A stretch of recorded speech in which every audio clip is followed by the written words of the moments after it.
আল্লাহ নবী সাল্লাল্লাহু আলাইহি সাল্লাম সোমবার দিন ইন্তেকালের দিন, নবীজি ইন্তেকালের পূর্বে 23 ওয়াক্ত নামাজ জামাতের সাথে নিজে ইমামতি করে পড়াইতে পারেন নাই। হযরত আবু বকর সিদ্দিক ইমামতি করছেন নবীজির হায়াত থাকা, এতটা অসুস্থ ছিলেন, উঠতেই পারেন।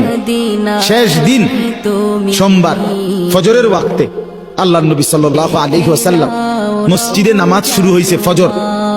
নবীজি ওনার স্ত্রী আয়েশা রাদিয়াল্লাহু তাআলা আনহা ওনার পিঠে বুকে মাথা রেখেছিলেন।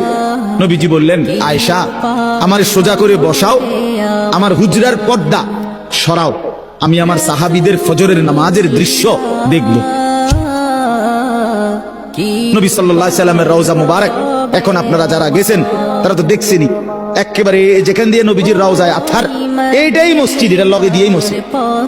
তো নবী সাল্লাল্লাহু আলাইহি সাল্লামকে আম্মা জান আয়েশা নবীজির বিবি এরকম কনুইয়ের মধ্যে ঠেস দিয়া বসাইছে, পর্দা সরায় দিছে।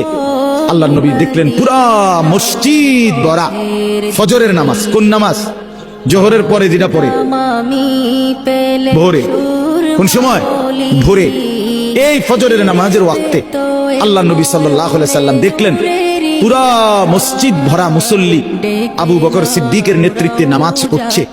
সবাইকে ভরপুর দেখে খোদার কসম কিতাবে লিখছে নবী সাল্লাল্লাহু আলাইহি সাল্লাম চোখের পানি ফেলে দিছে, কাঁদতে কাঁদতে বলছে, আয়েশা আমার 23 বছরের মেহনত সার্থক আয়েশা, আমি বহুত কষ্ট করেছি রে আয়েশা, গত 23টা বছর আমি পাথরের আঘাত সয়েছি তায়েফে, আমার দান শহীদ করছি, আমি পেটের মধ্যে ক্ষুধার কষ্টে পাথর বাঁধছি, আমি কত রাত খাই নাই, কত দিন খাই নাই, অভুক্ত আমি রাত কাটাইছি, দিন কাটাইছি, পাথরের আঘাতে আমার পিঠ চালনির মতো ছিদ্র ছিদ্র হয়ে গেছে, আমার রক্তে উহুদের জমিন ভেসে গেছে, আমি ক্ষুধার কষ্টে 2টা পাথর বাঁধছি, এই যে কষ্ট করছি আয়েশা, আজ আমার উম্মতকে দেখলাম ফজরের নামাজে মসজিদ ভরা নামাজে আসছে, আমি খুশি, আমি সার্থক, আমার মেহনত সার্থক।